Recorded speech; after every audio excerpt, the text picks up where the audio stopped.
Alright. So dito, may nagtatanong sa akin kung paano ko ba daw ito dadalhin yung bike. Problema sa pagdala. So ito yung sagot. So ganito lang ako mag-travel. So first time ko mag-travel, nakasama ko palagi ang bike. So ito ang purpose ng folding bike para kung saan man ako pupunta, mayroon akong bike na magagamit. Dahil ito yung bike ay kumbaga konektado na to sa akin, tumutulong sa akin nung wala pa ako, nung wala pa akong pumasahe. Itong bike talaga ang tumutulong sa akin. Kumbaga, para sa akin, bike is life. So dito, umpisa ng baklasin. So una kong binaklas ay yung pedal. Pagkatapos naman ay itong brake, yung V-brake. Kaya maganda talaga V-brake dahil madali lang baklasin at madaling itiklop yung bike. Hindi katulad sa mga hydraulic na kailangan ingatan mo. At dito rin kagandahan sa quick release, pitik mo lang, tanggalin mo yung clip ay matik na, matanggal na yung gulong. Kaya advantage din yung quick release. At yung mga V-brake, dalawang bolt lang yan ay matatanggal na. So napakadali lang iligpit. Monobila naman ito ay at saka yung tipos madali lang din tanggalin dahil may clip ito. So after kung matanggal ay binalot ko na to para hindi magasgas. Kung magasgas man, hindi natin maiwasan yan, normal yan sa, lalo na pag babiyahe ka, normal yan. So at least hindi masyadong malaki ang magasgas sa bike mo. So dobling ingat na rin kapag ganito yung bike. So yung sprocket binalot ko rin para yung sprocket hindi damage sa mga ibang parts o yung pintura sa bike.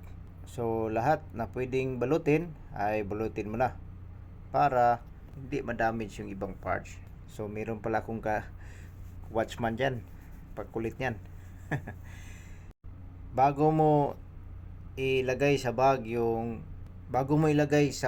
gulong, kailangan i-deflate mo, tanggalin mo yung hangin. Dahil yan ay bawal sa eroplano kapag may hangin. So lahat ng parts, balutin ng papel. So itong rear derailleur at saka kadena, hindi ko na hiniwala ito, pero binalit ko ng papel para hindi magasgas yung rear derailleur. Ganito lang ka simple pag magbiyahe ka.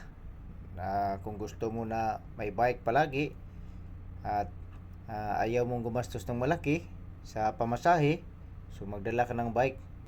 Dahil sa amin ng mga seaman, may libre kaming 40 kilos. So wala akong iisipin na bayad sa bagahe dahil libre kami ng 40 kilos. Kaya ako nag-decide na magdala ng bike. Para naman pag mag-shore leave ako, ay meron akong bike. Hindi ko na rin iisipin kung magkano yung pamasahe kasi dollar rate yun pag sa labas na dollar rate. So mabigat na rin kahit sabihin natin only $5, pero yung $5 pag i-multiply mo yan ng 55, so malaking bagay na yan, almost 300 pesos din yan. Whereas kung meron kang bike ay makasave ka.